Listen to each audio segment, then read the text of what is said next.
자, 옆에 분들한테 이렇게 인사하시겠습니다. 예수님께 기도를 잘 배웁시다. 인사합니다. 예수님께 기도를 잘 배웁시다. 주기도문은 주님께서 제자들에게 가르쳐 주신 기도입니다. 오늘 본문에 보면 주님은 너희는 이렇게 기도하라 하시면서 기도의 어떤 기본을 우리가 어떻게 기도해야 될지를 우리에게 알려주십니다.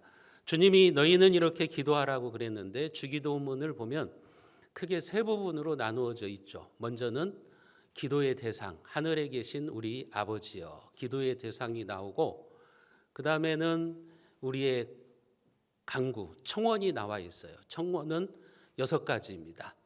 하나님을 향해서 우리가 기도해야 되는 것 3가지, 그리고 우리를 위해서 기도해야 되는 것 3가지, 그렇게 본론이고, 그 다음에 송영, 대개 나라와 권세와 영광이 아버지께 영원히 있습니다. 이렇게 끝나는 거예요. 그러니까 서론, 본론, 결론 이렇게 나누어진다고 보시면 돼요. 서론은 기도의 대상이 누구냐 하는 거죠.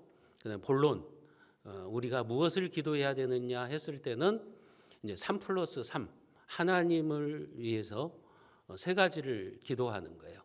이것이 이제 당신 청원이라고 그럽니다. 우리나라 이 번역에는 그렇게 나와 있지 않지만 성경의 원어에 보면 3가지 당신 청원이에요. 당신의 이름이 거룩히 여김을 받으시오며, 당신의 나라가 임하시며, 당신의 뜻이 하늘에서 이루어진 것 같이 땅에서도 이루어지이다. 당신 청원 3가지입니다. 그 다음에 우리 청원 3가지예요. 우리를 위해서 기도해야 되는 것, 우리에게 일용할 양식을 주시옵고, 우리가 우리에게 죄 지은 자를 사하여 준 것 같이 우리 죄를 사하여 주옵시고, 또 우리를 시험에 들게 하지 마옵시고 다만 악에서 구하시옵소서. 3가지 우리 청원으로 이루어져 있습니다. 그리고 송영으로 끝나는 것입니다. 우리가 지난 시간에는 우리의 기도의 대상, 하늘에 계신 우리 아버지여, 거기에 대해서 살펴봤죠. 하늘에 계신다는 것은 하나님은 초월자라고 하는 거예요. 이 세상에 갇혀 계신 분이 아니에요. 우리의 능력을 초월하시는 분이고, 우리 눈에 보이는 이 세상을 초월해 계시는 분이에요. 그것을 우리는 하나님의 초월성이라고 이야기를 해요. 그런데 하나님이 이 세상을 초월해 계시고 우리와 함께 있지 못하면 우리를 도와주실 수가 없죠. 그래서 아버지가 되시는 거예요. 우리 아버지가 되시는 거예요. 아버지가 된다는 것은 이제 우리와 함께 계신다는 거예요.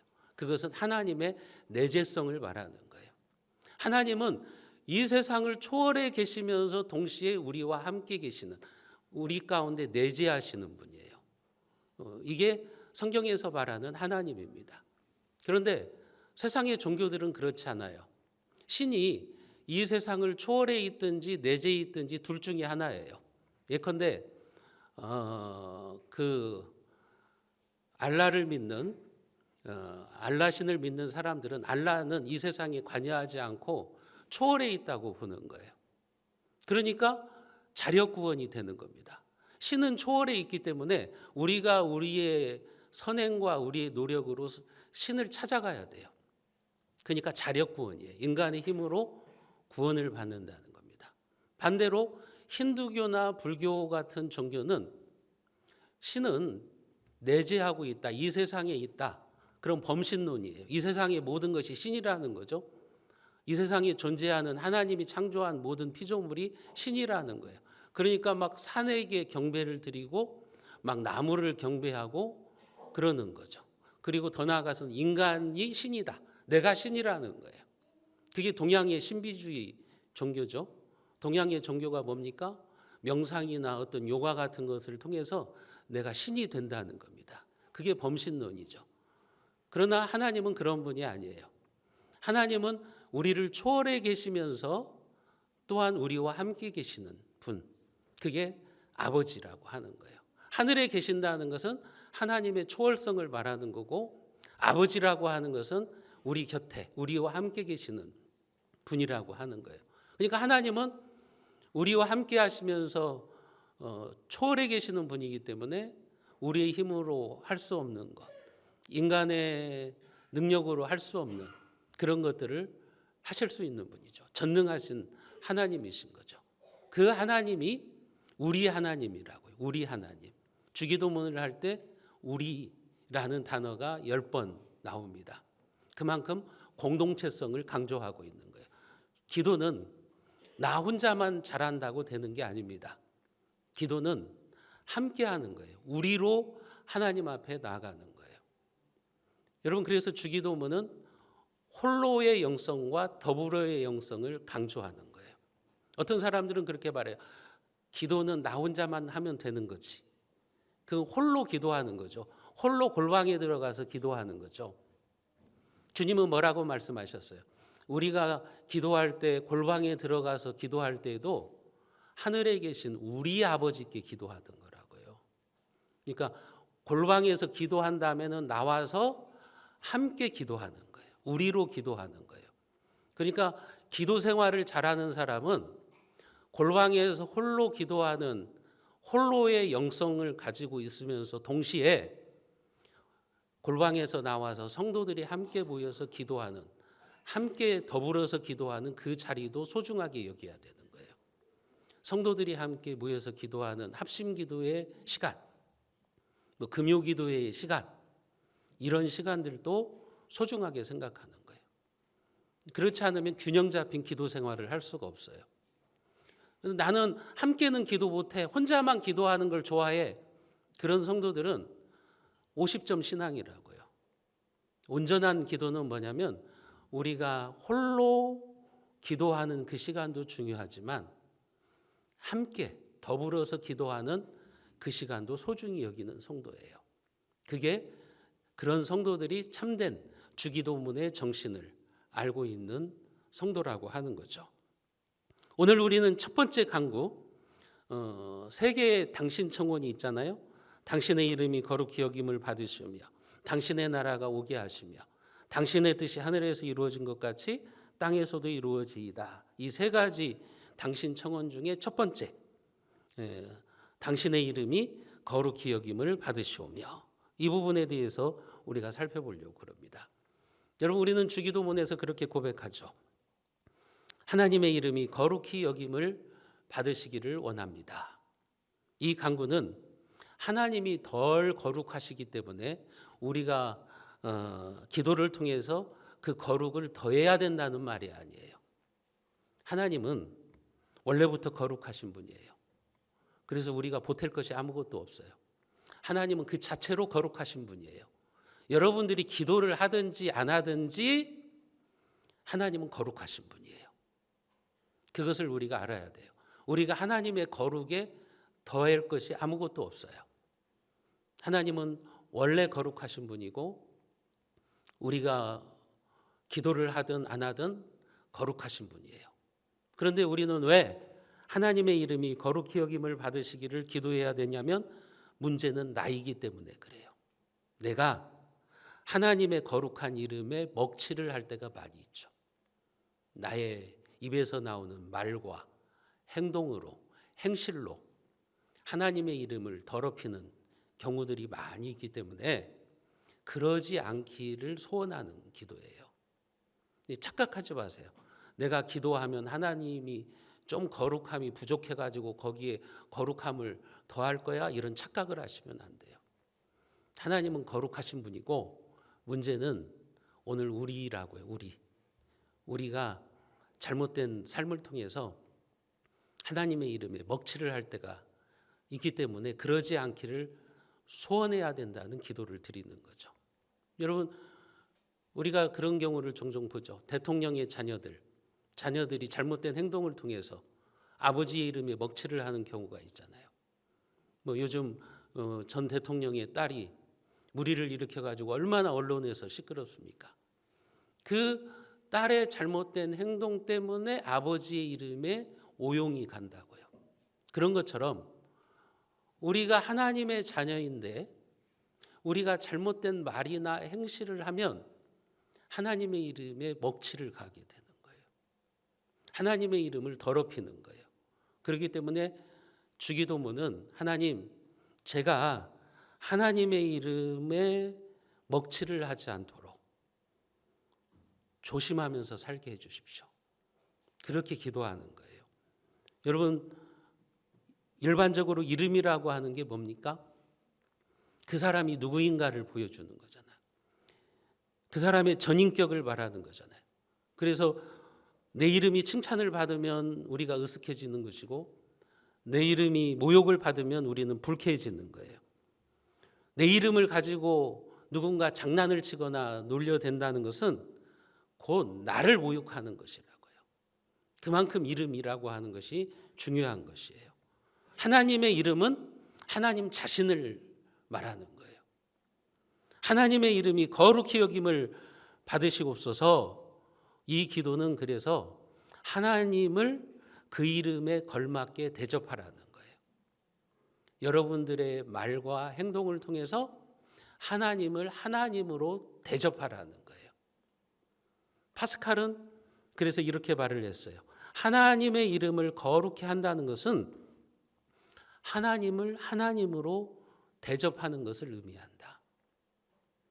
우리의 잘못된 말과 행실과 인격으로 하나님을 하나님으로 대접받게 하지 못하게 할 때가 많아요. 그래서 우리는 주기도문을 할 때마다 그걸 생각해야죠. 나는 하나님을 하나님으로 대접하고 있는가?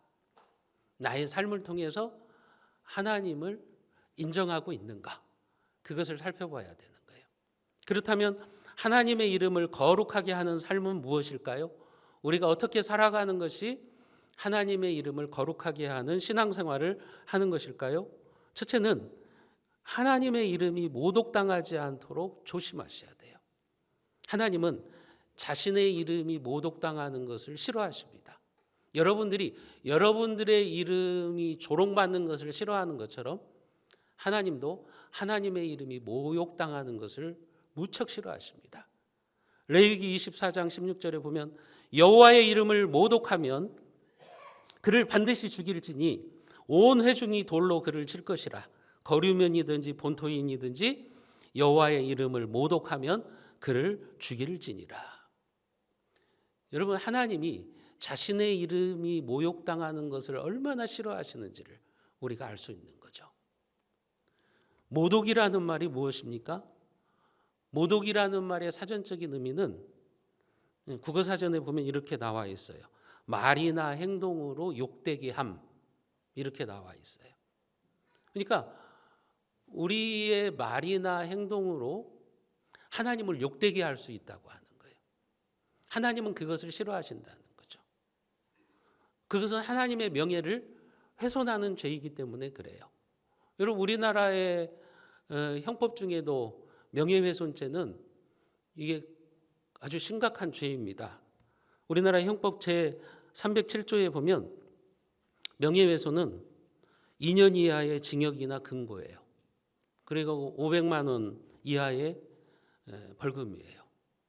이것은 이제 공연히 사실을 적시했을 때, 그러니까 그게 사실인데 그것을 공연성, 많은 사람들 앞에서 그걸 퍼뜨리면 그것도 명예훼손입니다. 그래서 이렇게 엄중하게 책임을 묻는 거예요. 근데 허위 사실을 유포한다? 그러면 더 벌이 가중돼요. 있지도 않는 이야기를 퍼뜨렸다? 그러면은 5년 이하의 여러분 징역이에요. 그리고 1,000만 원 이하의 벌금이라고요. 명예훼손이 그만큼 큰 죄예요. 예를 들면 여러분 중에 누가 저에 대해서 있지도 않은 이야기를 퍼뜨리고 다녔어요. 제가 그걸 명예훼손으로 걸어버리면 허위사실 적시로 5년 이하의 징역이라고요. 큰 거라고요, 명예훼손이. 오늘날 교회 안에 명예훼손이 아주 심각해요. 사실은 그거 걸면 다 걸리는 거예요. 성도들이 모여가지고 허위사실을 유포한다든지 그 남에 대한 이야기를 함부로 이렇게 퍼뜨리는 것은 세상의 법의 기준으로 보면요, 다 명예훼손으로 걸릴 일이에요. 하나님의 교회니까 그걸 덮고 가는 거지, 하나님의 은혜로 그걸 덮고 가는 거지, 그걸 법적으로 따진다면요 아주 심각한 범죄라는 것을 우리가 알아야 돼요. 여러분, 하나님도 그렇게 하나님의 명예가 모욕을 당하는 걸 싫어하시는 거예요. 그래서 그런 자들은 돌로 쳐서 죽여야 된다. 이렇게까지 말씀을 하시는 거라고요. 십계명의 제3계명도 뭡니까? 하나님의 이름을 망령되이 일컫지 말아라. 하나님은 십계명 안에도 이 계명을 주신 거예요. 하나님의 이름을 함부로 하여 그분의 이름을 더럽히면 하나님의 심판을 받는다는 거죠. 말라기서에도 보면 말라기 선지자는 그렇게 말했어요. 우리가 말라기서 2장 2절을 같이 한번 읽어봅니다. 만군의 여호와가 이르노라 너희가 만일 듣지 아니하며 마음에 두지 아니하여 내 이름을 영화롭게 하지 아니하면 내가 너희에게 저주를 내려 너희의 복을 저주하리라. 내가 이미 저주하였나니 이는 너희가 그것을 마음에 두지 아니하였음이라. 하나님이 뭐라고 말하냐면요, 너희들이 내 이름을 영화롭게 하지 아니하면 너희들에게 주었던 복을 저주로 바꾸시겠다고 말한다고요. 하나님이 복을 주셨는데 그들이 하나님의 이름을 영화롭게 하지 않아요. 하나님의 이름을 더럽혀요. 그러면 하나님이 그 복을 저주로 바꿔버리시겠다는 거예요. 그래서 구약의 이스라엘 백성들을 보면 축복의 땅에서 그들이 축출당하는 거예요. 쫓겨나는 거예요. 쫓겨나서 바벨론의 포로 생활을 하는 겁니다. 하나님의 이름을 더럽혔거든요. 하나님의 백성들이 우상 숭배를 하면서 그들의 잘못된 삶을 통해서 하나님의 이름을 더럽히니까 하나님이 그들에게 내리셨던 복을 저주로 바꿔버리시는 거죠. 지금 말라기 선지자가 그 얘기를 하고 있는 겁니다. 하나님의 이름을 더럽히는 너희들의 죄가 얼마나 큰지를 알아야 된다. 그 사실을 선지자가 지적하고 있는 거죠. 그래서 우리는 이 하나님의 이름이 나의 말과 행동을 통해서 모독당하지 않도록 늘 조심해야 되는 겁니다. 서울에 있는 어떤 큰 교회는 예배 시간에 교통경찰관들이 와서 교회 주변에서 교통정리를 합니다. 왜냐하면 사람이 하도 많이 모이니까 그렇게 하는 거죠. 그런데 예배가 끝나고 교인들이 경찰의 지시를 따르지 않고 막 무단횡동하고 경찰의 그 지시를 따르지 않는 경우가 있어요. 어떤 교회에서 그 모습을 지켜보던 경찰이 이렇게 말했다 그래요. 예수 믿는 것들도 별 수 없구만. 그렇게 말했다 그래요. 매우 부끄러운 일이죠. 하나님의 이름을 부른 사람들의 그 삶이 전혀 하나님에 답지 못할 때 불신자들의 입에서 나오는 말이 예수 믿는 것들도 별 수 없구만. 하나님의 이름에 모욕을 주는 거죠. 하나님의 이름을 더럽히는 거죠. 여러분, 여러분들은 여러분들의 삶을 통해서 여러분들의 언어를 통해서 예수 믿는 것들도 별 수 없구만 이런 소리를 들으시면 안 되고 예수 믿는 사람들은 역시 다르네. 여러분들이 이런 소리를 들으셔야 돼요. 여러분들이 세상에서 만나는 사람들, 여러분들의 삶의 현장에서 저 사람은 새순교회에 다닌다며 예수 믿는 것도 별 수 없네 이런 소리를 들으시면 안 되고 역시 교인들은 달라. 역시 하나님 믿는 사람들은 달라. 역시 새순교인들은 다르네. 이런 말을 들어야 되는 거예요. 주기도문을 하실 때 여러분들은 그런 마음의 소원을 담아서 기도해야 되는 겁니다. 그게 바로 우리가 하나님의 이름을 거룩하게 하는 삶인 겁니다. 두 번째로는 우리가 하나님의 이름을 높이는 예배자가 돼야 돼요. 시편 96편 8절과 9절 말씀을 우리가 같이 한번 읽어봅니다. 여호와의 이름에 합당한 영광을 그에게 돌릴지어다. 예물을 들고 그의 궁전에 들어갈지어다. 아름답고 거룩한 것으로 여호와께 예배할지어다. 온 땅이여 그 앞에서 떨지어다. 하나님의 이름에 합당한 영광을 돌려드려라. 그렇게 말씀하고 있죠. 어디에서? 예물을 들고 그의 궁전, 하나님의 성전에 들어가라고 말을 하는 겁니다. 여러분, 우리가 교회에서 하나님의 이름을 부르며 예배를 드리고 기도하는 것을 하나님은 기뻐하십니다. 그것이 바로 뭐냐면 하나님의 이름을 높여드리는 거예요. 하나님의 이름을 거룩하게 하는 거예요. 그래서 오늘 또 여러분들은 이 자리에 나와서 하나님께 예배하고 함께 기도하고 교제하는 삶을 살아가는 겁니다. 여러분, 하나님의 이름을 거룩하게 하기 원하는 성도는 그래서 예배를 소홀히 할 수가 없어요. 이 예배의 시간을 소중하게 여기고 하나님의 이름이 있는 교회를 귀하게 여기는 거예요. 교회를 아끼고 헌신하는 거예요. 제가 조금 광고 시간에도 말씀드렸던 것처럼 사실은 그 세 가지 큰 일을 하면서 어떻게 할까 했는데 임직하시는 분들이 그냥 그랜드 피아노를 이렇게 하시겠다 그래서 얼마나 큰 힘이 되었는지 몰라요. 왜 그분들이 그렇게 허물을 하는 겁니까?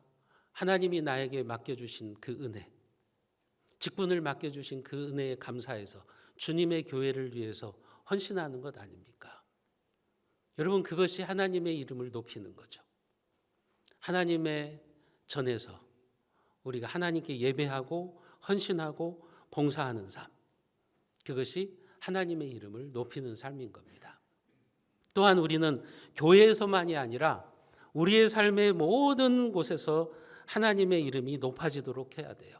여러분들의 가정에서도 마찬가지예요. 여러분들이 어떻게 여러분들의 가정에서 하나님의 이름을 선포할 수 있을까요? 그게 다른 것이 아니죠.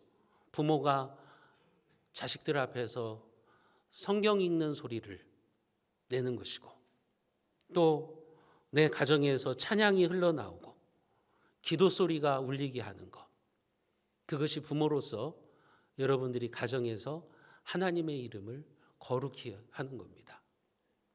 근데 어떤 집안에 가면 찬양 소리가 아니라 뽕짝 소리가 나고 있어요. 어떤 가정에 보면 기도 소리가 나는 게 아니라 막 시끄러운 잔소리가 나고 있어요. 여러분, 그러면 안 되는 거죠. 우리의 가정에서 하나님의 이름이 높아져야죠. 여러분들의 삶을 통해서, 부모의 삶을 통해서 우리 부모는 하나님의 이름을 높이시는 분이구나, 하나님의 이름을 거룩하게 하시는 분이구나, 그것을 보여줄 때 여러분들의 자녀들도 그 믿음의 길을 따라오게 되는 거죠.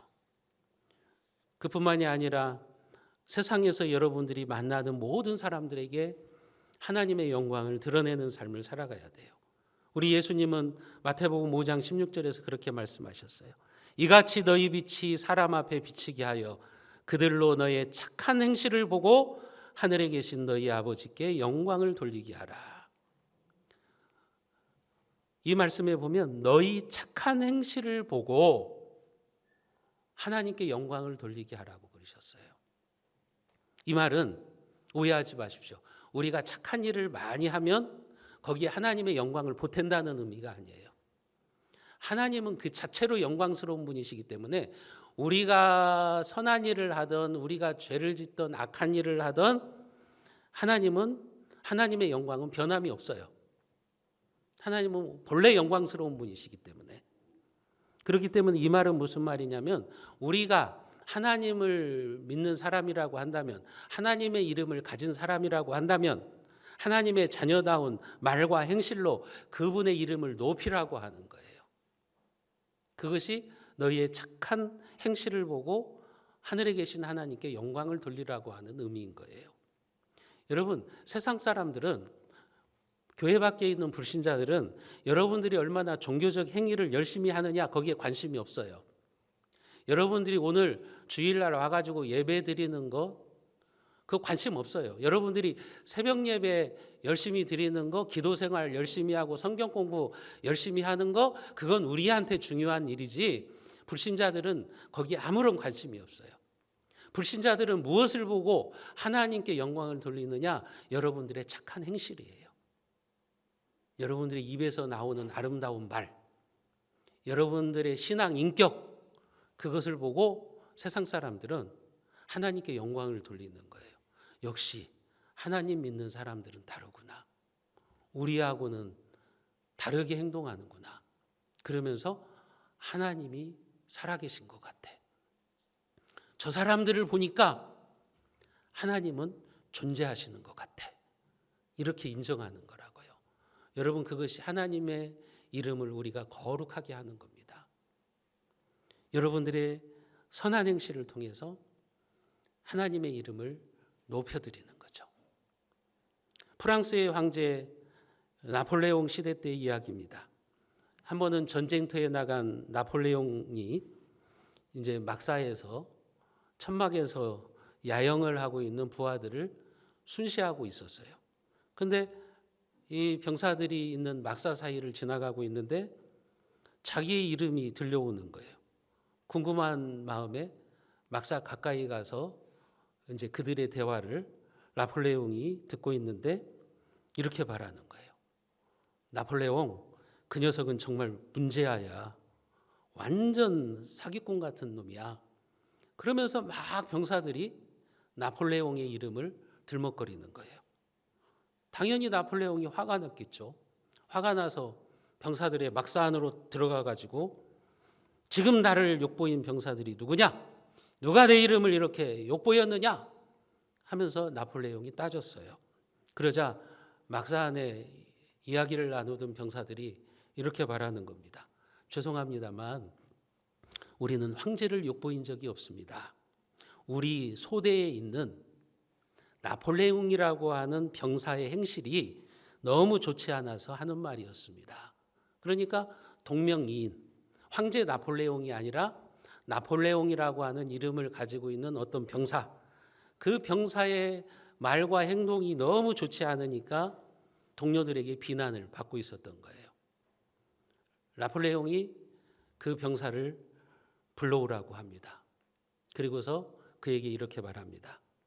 자네의 이름을 바꾸든지 아니면 행동을 바꾸든지 둘 중에 하나를 결정하게. 이것은 황제로서 내가 너에게 명령하는 거다. 그러니까 이름을 바꾸든지 행동을 바꾸든지 하라는 거죠.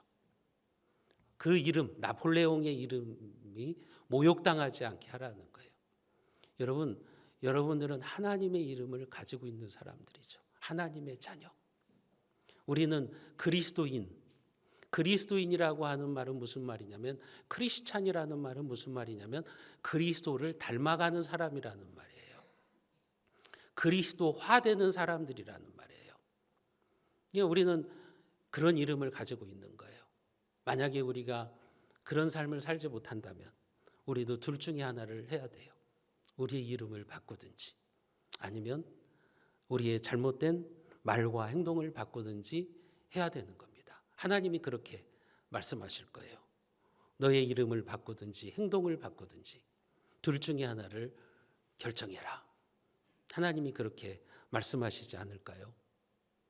여러분, 우리는 우리의 삶을 통해서, 우리의 예배를 통해서 하나님의 이름이 모욕당하지 않도록 조심해야 됩니다. 그것이 주기도문을 우리가 고백하는 이유인 거예요. 세 번째는 하나님의 이름으로 기도하는 것. 하나님은 우리가 기도를 통해서 하나님의 거룩하심을 드러내기를 원하십니다. 성도는 하나님의 이름을 부르는 기도, 이 기도가 생활화되어 있어야 되는 겁니다. 여러분들이 하나님의 이름을 가지고 기도하세요. 예컨대 여러분들의 삶에, 여러분들의 자녀들의 삶에 하나님의 인도하심과 공급하심을 구할 때는 어떤 이름으로 기도하면 될까요? 여호와 이레, 준비해 주시는 하나님. 여호와 이레의 이름을 가지고 기도하는 거예요.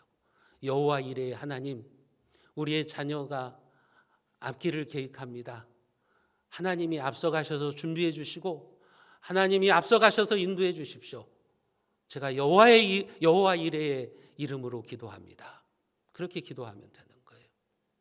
여러분, 하나님의 치유와 회복의 손길이 필요할 때는 우리가 하나님의 어떤 이름을 부르면 될까요? 여호와 라파, 치료하시는 하나님. 치료하시는 하나님, 내 영혼을 고쳐주시고 내 질병을 고쳐주시옵소서. 그렇게 기도하면 되는 거예요. 여러분, 하나님이 주시는 승리를 구할 때는 우리가 어떻게 기도하면 될까요? 여호와 니시, 승리의 깃발을 주시는 하나님. 내 인생이 지금 어렵고 힘들어요. 그래서 하나님의 도움이 필요해요. 그럴 때는 여호와 니시를 부르는 거예요.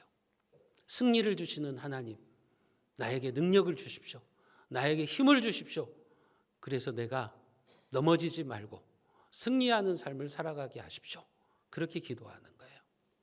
여러분들의 힘으로 일이 안 될 때, 여러분들의 능력 밖에 일을 할 때는 우리는 어떤 하나님의 이름을 불러야 되는 겁니까? 엘샤다이, 전능하신 하나님. 전능하신 하나님. 내 힘으로 안 됩니다. 우리 자식들의 능력으로 안 됩니다. 엘샤다이, 전능하신 하나님께서 도와주십시오. 그렇게 하나님의 이름을 부르면서 기도하는 거죠. 여러분들이 삶이 불안하고 고통스러울 때, 하나님께서 우리에게 평안과 기쁨을 주시기 원할 때는 우리는 여호와 샬롬, 평강을 주시는 하나님, 그 이름을 부르면서 기도하는 거예요. 우리에게 평강을 주시는 하나님, 여호와 샬롬의 하나님, 기쁨을 주십시오. 감사를 주십시오. 우리가 그렇게 기도하는 거죠. 하나님께서 우리의 목자가 되셔서 내 삶을 인도하기를 원하신다면 우리는 여호와 로이, 목자가 되시는 하나님의 이름을 부르면 되는 거예요. 하나님은 나의 목자십니다. 다윗이 고백했던 것처럼 여호와는 나의 목자시니 내게 부족함이 없으리로다. 여호와 로이의 이름을 부르면서 기도하는 거예요. 여러분들이 그처럼 하나님의 이름을 부를 때 그분은 그 이름에 알맞는 능력으로 여러분들의 기도에 응답해 주실 줄로 믿으시기를 바랍니다. 그렇게 하나님의 이름을 거룩하게 하는 자에게 하나님은 복을 약속하셨어요. 시편 91편 14절과 15절 말씀을 우리가 같이 한번 읽어봅니다. 하나님이 이르시되 그가 나를 사랑한즉 내가 그를 건지리라. 그가 내 이름을 안즉 내가 그를 높이리라. 그가 내게 간구하리니 내가 그에게 응답하리라. 그들이 환난당할 때 내가 그와 함께하여 그를 건지고 영화롭게 하리라. 그가 내 이름을 안즉 내가 그를 높이리라. 하나님의 이름을 아는 자들, 하나님의 이름의 거룩함을 소원하면서 기도하는 자들, 하나님은 그들을 어떻게 하신다고요? 내가 그들을 높여주겠다. 그들이 내게 간구하면 내가 그에게 응답하게 하겠고 그들을 영화롭게 해주겠다고 하나님이 약속해 주시고 계시는 거죠. 그러니까 하나님은 하나님의 이름을 존귀하게 여기고 하나님의 이름을 높이는 자들을 얼마나 좋아하시고 그들에게 축복을 주시고자 하시는지를 우리가 알 수가 있는 거죠. 여러분들이 하나님의 이름을 높여드릴 때 하나님께서는 여러분들의 기도를 들으시고 여러분들을 높여주시겠다고 말씀합니다. 여러분들이 하나님의 이름을 존중히 여기면 하나님도 여러분들의 이름을 존중히 여겨주시고 여러분들을 영화롭게 해주시겠다고 말씀하고 있습니다. 그러므로 우리는 하나님의 이름으로 기도해야 되는 거예요. 성경을 통해서 여러분들이 하나님의 이름을 많이 알아가십시오. 그리고 그 하나님의 이름을 붙잡고 기도하십시오. 그럴 때 하나님은 역사하실 거예요. 신대륙을 발견한 크리스토퍼 콜럼버스라는 사람을 잘 아실 거예요. 이 크리스토퍼 콜럼버스는 세계사에 아메리카 대륙, 오늘날의 미국, 북미, 남미를 발견한 탐험가잖아요. 아주 유명한 사람이잖아요. 근데 이 크리스토퍼 콜럼버스가 원래는 황금에 미친 사람이에요. 그 황금을 찾아서 탐험을 하기 시작한 거예요. 스페인의 그 교황청의 도움을 받아가지고 그렇게 이유를 댔어요. 내가 선교를 하려고 그러는데 미지의 세계에 가서 선교를 하려고 하는데 좀 교회에서 도와주십시오 해가지고 이제 선교비를 받아가지고 그가 사실은 그 황금을 찾아서 가다가 이제 오늘날의 신대륙을 발견하게 된 거죠. 처음에 그가 아메리카 탐험을 시작한 것은 황금 때문이었어요. 돈 때문이었어요. 그러나 그에게 한 가지 고민이 있었어요. 그게 뭐냐면 그의 이름 때문이었어요. 크리스토퍼 콜럼버스라는 말이 무슨 말이냐면 크리스토퍼라는 뜻이 뭐냐면 그리스도를 업고 다니는 자, 이런 뜻이에요. 그게 크리스토퍼라는 뜻이에요. 그리고 콜럼버스라고 하는 뜻은 성령, 비둘기라는 뜻으로 성령을 상징하는 거예요. 그러니까 그의 이름이 얼마나 좋습니까? 그리스도를 업고 다니는 자. 그런데 자기의 인생을 보니까 돈만을 위해서 사는 거예요. 황금을 쫓아다니는 거예요. 그러면서 고민이 생긴 거예요. 내가 계속해서 이렇게 살아가는 것이 맞는 걸까? 돈에 미쳐서 돈만을 위해서 세상의 것만을 추구하면서 살아가는 것이 맞는 것인가? 그런 고민을 하기 시작한 거예요. 그래서 수도원에 들어가서 그가 기도를 하기 시작합니다. 그리고 콜럼버스가 결국 하나님 앞에 고백합니다. 하나님, 이제부터는 제가 황금에 미친 자가 아니라 내 이름대로 살겠습니다. 그렇게 고백하면서 그가 이제 변화되는 거예요.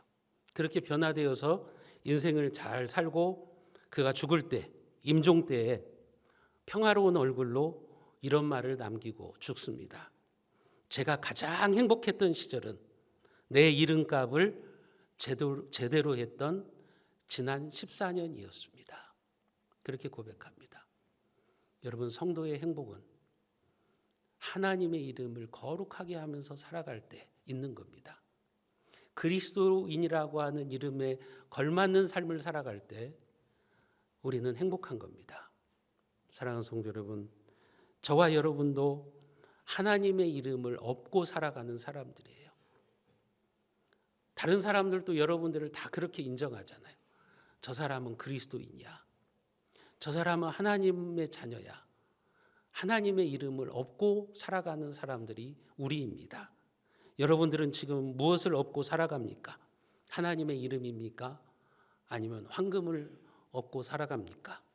바라기는 여러분들이 하나님의 이름에 합당한 영광을 돌리시기를 바랍니다. 오늘부터 하나님의 이름값을 하면서 살아가겠다고 결심하시기를 바랍니다. 그래서 하나님이 여러분들의 기도에 응답해 주시고 여러분들을 높이시고 영화롭게 하시는 복을 누리시기를 주님의 이름으로 축원합니다.